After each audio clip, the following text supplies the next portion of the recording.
Maître Gérard Ras, vous êtes le fondateur du cabinet Ras Avocats et à ce titre, vous accompagnez les entreprises qui souhaitent se mettre en conformité avec le RGPD. Est-ce que vous pourriez nous parler des particularités qui posent le plus de difficultés aux entreprises qui souhaitent se mettre en conformité?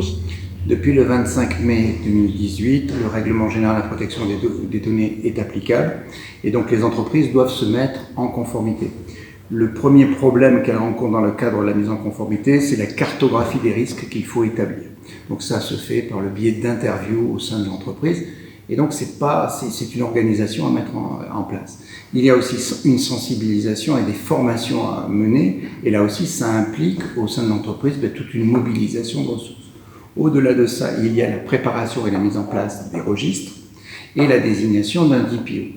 Donc vous voyez très bien que ce besoin de compliance qui a été mis en place par le règlement impose à l'entreprise de revoir et de repenser la question des données à caractère personnel dans la manière dont ils sont collectés, dont on les organise et ensuite dont on va les utiliser.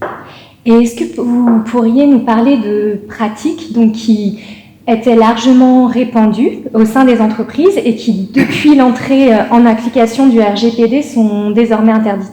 Alors, il y a toute la problématique des données sensibles qui sont un véritable enjeu pour les entreprises. Vous savez qu'il y a 9 catégories de données sensibles, parmi lesquelles ceux qui ont rapport avec les données de santé ou les données ethniques et raciaux. Donc ça, c'est un premier problème et un enjeu qui est complexe dans une entreprise. On pourrait prendre l'exemple d'un trombinoscope. À partir du moment où je fais un trombinoscope, celui-ci pourrait aussi servir à faire un fichier, si vous voulez, racial. Donc il y a des enjeux autour de ça et des questions à se poser.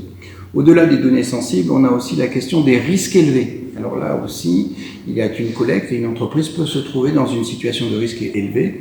Et dans ce cas-là, il va falloir faire une étude d'impact. Et au-delà de ça, il y a tout le problème de la révision de tous les formulaires qui ont été mis en place dans une entreprise qui collectent des données dans lesquelles la personne ne manifeste pas clairement son consentement. Et donc ça, c'est aussi un enjeu qui est important.